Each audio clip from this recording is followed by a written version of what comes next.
The sun set slowly over Eden's eastern border, where the wild began to grow thick and untamed.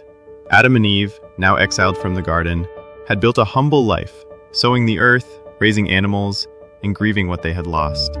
Eve bore a son and named him Cain, saying, "With the help of the Lord, I have brought forth a man." Soon after, another son was born, Abel, quiet, watchful, and kind. The two boys grew up under the burden of their parents' sorrow and the weight of a broken world. Cain worked the soil, his hands calloused from digging, planting, sweating. Abel kept flocks, often alone in the fields, listening to the wind and the voice of creation. Seasons passed. When the time came to offer to the Lord, both brothers brought gifts. Cain, from the fruits of his harvest, grain, roots, and vegetables. Abel, from the firstborn of his flock, fat portions, choice lambs, the best he had. They built their altars side by side. Smoke curled into the sky. God looked with favor on Abel's offering, but not Cain's. Cain's jaw tightened. His eyes narrowed. Why? His offering was sincere, wasn't it? But deep down, Cain knew. He had given out of duty, not devotion. His heart was not in it. Abel had offered in faith, not just ritual. Cain sulked in silence. His face was hard, his fists clenched. Then God spoke, not with wrath, but with fatherly warning. Why are you angry? Why is your face downcast? Why you do what is right, will you not be accepted? But if you do not do what is right, sin is crouching at your door, is to have you, but you must rule over it. Cain turned away. The warning echoed, but he let it fade.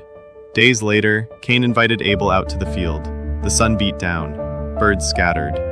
Let's walk. Abel smiled, unaware. He always trusted his brother, but Cain's heart was dark. He looked around, no one in sight.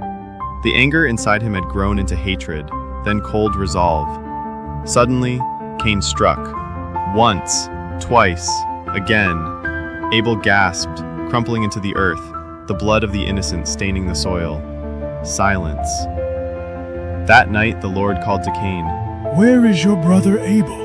Cain's voice was bitter, defensive. I don't know. Am I my brother's keeper? God's voice thundered, gentle but firm. What have you done? Your brother's blood cries out to me from the ground. Cain trembled. Now you are under a curse and driven from the ground. Restarted oil, it will no longer yield for you.